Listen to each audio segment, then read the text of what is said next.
Serial number 2 తీర్మానం అని పేరు ఉంటుంది, అన్న ఫోటో ఉంటుంది, దాకా లాస్ట్కి ఎంటీ కాలం కనిపిస్తుంది, అక్కడ 1 పెట్టిరండి అని చెప్పండి. ప్రాధాన్యతలో కూడా ఓట్లు గల్లంతయ్యే అవకాశం ఉంటుంది. ఈ ప్రాధాన్యతలను పనిచేసి ఈ ప్రాధాన్యతలో ఓట్లు గల్లంతైతే 52వ వ్యక్తి కూడా గెలవచ్చు, అవకాశం ఉంటుంది. ఇందులో ఎమ్మెల్సీ ఎన్నిక అనేది చాలా సున్నితంగా ఓటు వినియోగించుకోవాలి. కాబట్టి ప్రతి ఒక్క గ్రాడ్యుయేటర్కు మీ గ్రామాలలో కలిసి చెప్పండి, 2వ సీరియల్ నెంబర్లో మొదటి ప్రాధాన్యత 1 పెట్టేసి రమ్మని చెప్పండి. ఇట్లా ఖచ్చితంగా మీరు ప్రతి ఒక్క గ్రాడ్యుయేటర్లు కలవండి. సరే, మరి మొదటి ప్రాధాన్యత కదా 1 ఎట్లా పెట్టాలనే డౌట్ ఉంటుంది. కొంతమంది ఏం చేస్తారంటే బాగా చదువుకున్నారు కాబట్టి 1ని డిగ్రేడ్ చేస్తారు.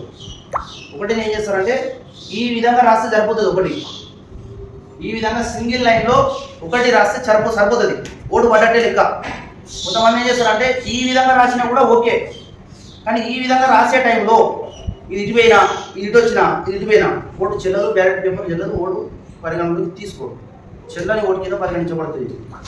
కాబట్టి సాధ్యమైనంత వరకు ఈ డిక్రేట్ కూడా చేసుడు బంద్ చేసి ఓన్లీ ఇట్లా 1 లైన్ ఒక గీత పెట్టి 1 కాదా వచ్చేసి సరిపోతుంది.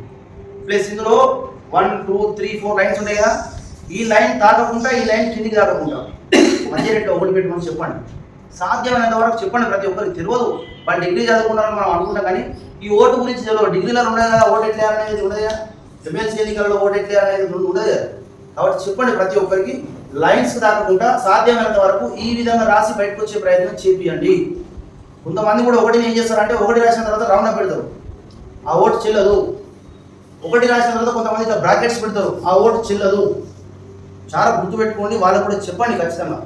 కొంతమంది ఏం చేస్తారంటే చదివితే దీన్ని 1 అంటారు, ఇంగ్లీష్లో ఏమంటారు 1 అంటారు, ONE1 రాస్తారు. నేను చదువుకున్న నంబరింగ్ ఏం చేయాలి, ONE అని 1 రాస్తే అది కూడా 1 అవుతుంది కదా. ఇప్పుడు దీన్ని చదివినా 1 అంటారు, దీన్ని రాసినా 1 అంటారు. చదివితే ఇటు రాస్తే నడవదు అంటారు, నడవదు, ఓటు చెల్లదు, ఓటు పరిగణలోకి తీసుకోరు, అది కూడా ఓటు చెల్లని దాని కిందనే పరిగణించబడుతుంది. మరికొంతమంది ఏం చేస్తారంటే రోమన్ అంకెలో రాస్తారు, ఇంగ్లీష్లో I టైప్లో 1 రాస్తారు, ఆ ఓటు కూడా చెల్లదు. కాబట్టి సాధ్యమైనంత వరకు ప్రతి ఒక్క ఓటర్కి చెప్పండి, ఓన్లీ సింగిల్ లైన్లో 1 రాసి వచ్చే ప్రయత్నం చేయమని చెప్పండి. ఒకే ఓటు, మొదటి ప్రాధాన్యత 1 ఓటు, ఆ ఓటు ఈ విధంగా సింగిల్ లైన్ పడేటట్టు చూడండి. ప్రతి ఒక్క గ్రాడ్యుయేట్ను కలిసి చెప్పండి. అది ప్రాధాన్యత వయసులో ఒకవేళ 52 మంది ఓటర్లను 52 ప్రాధాన్యతలు ఇచ్చుకుంటారంటే కూడా కొంతమంది ఉంటారు. వాళ్ళు ఏం చేస్తారంటే 1 2 3 4 5 6 అట్లా రాసుకుంటే 52వ నంబర్ 52 కాస్త ఇట్లా 5 పెట్టి ఇట్లా పెట్టి 2 పెట్టి అనుకో 32 అవుతుంది. ఈ ఓటు చెల్లదు, మిగతా ఓటు కూడా చెల్లదు. ప్రతి ఒక్క గ్రాడ్యుయేట్ కలిసి చెప్పండి, 1 ఓటు ఏమనండి, 1 పెట్టి సపోర్ట్ చేయగలమని చెప్పండి. మీరు మాత్రం గుర్తుపెట్టుకోండి, ప్రతి ఒక్క గ్రాడ్యుయేట్ని కలిసి చెప్పండి, ఈ ఇన్ని ఓట్లు వేయకుండా 1 ఓటు ఏమని చెప్పండి. ఓకే, ఇది బ్యాలెట్ పేపర్ సంబంధించిన విషయం. ఇక కొంతమంది గుర్తుండదా అంటారు, కాంగ్రెస్ పార్టీ అభ్యర్థి కదా తీర్మానం వలన కాంగ్రెస్ పార్టీ గుర్తు ఎక్కడ ఉంటుందా అని కూడా అడుగుతారు. కొంతమంది అడిగినాం, గుర్తు ఎక్కడ ఉండదు, అది కూడా మన గ్రాడ్యుయేట్స్ చెప్పండి. ఓన్లీ పార్టీ పేరు మాత్రమే ఉంటుంది. అక్కడ చూడండి, ఖచ్చితంగా ప్రతి ఒక్కరు చెప్పండి, సీరియల్ నెంబర్ 2లో తీర్మానం వలన పేరు ఉంటుంది, ఆ పేరును చదివి కాంగ్రెస్ పార్టీ చదివి దాని పక్కపండి 1 ఏమని చెప్పండి. మరికొంతమందికి తెలుసుంటే తీర్మానం వలన గారి ఒరిజినల్ పేరు చింతపండు నవీన్ కుమార్ కదా, బ్యాలెట్ పేపర్లో నవీన్ కుమార్ వస్తుందా, తీర్మానం వలన వస్తుందా, ఇది కూడా క్వశ్చన్ ఉంటుంది. ఖచ్చితంగా తీర్మానం వలన అనే పేరును రిజిస్ట్రేషన్ చేసుకున్నారు కాబట్టి ఎక్కడైనా కూడా పేరు అనేది తీర్మానం వలననే వస్తుంది. నవీన్ కుమార్ అనే పేరు తొలగించుకుని తీర్మానం వలన పేరుగా పరిగణించుకున్నాడు.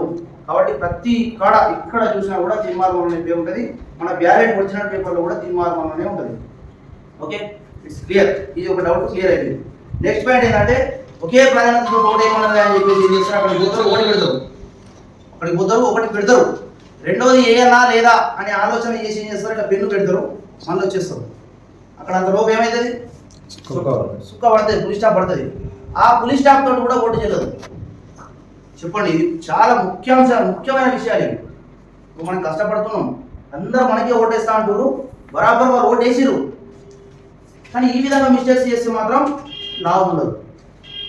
100% వారు మనకే ఓటేసిరు, మన ఓటర్లే, మన ఓటేసేటోళ్ళే, కానీ మిస్టేక్స్ చేసిరు, ఆ ఓటు మనకు చెల్లదు. మనకు కాదు, ఎవరికి చెల్లదు, చిత్తుకాయన కిందిపోతుంది, డస్ట్బిన్లో పోతుంది. కాబట్టి ప్రతి ఒక్కరికి చెప్పండి, బ్యాలెట్ పేపర్ మీద సిరా చుక్కబడ్డా, పెన్ను గీతబడ్డా ఆ బ్యాలెట్ పేపర్ ఓటు పరిగణలోకి తీసుకోరు, చింపి పక్కకు పడేస్తారు. అది మాత్రం చెప్పండి. గ్రాడ్యుయేట్ ఎన్నిక అనేది చాలా సున్నితంగా ఉంటుంది, చాలా క్షుణ్ణంగా ఓటు హక్కుని వినియోగించుకోవాల్సిన అవసరం ఉంటుంది. కాబట్టి ప్రతి ఒక్క ఓటర్ను కలిసినప్పుడు మీరు ఇది మాత్రం చెప్పే ప్రయత్నం చేయండి. పెన్ను అడిజారైనా ఇడిజారైనా గీత పడైనా చుక్క పడైనా అంటే ఆ ఓటు ఆ బ్యాలెట్ పేపర్ చెల్లదని మాత్రం ఖచ్చితంగా తెలియజేయండి.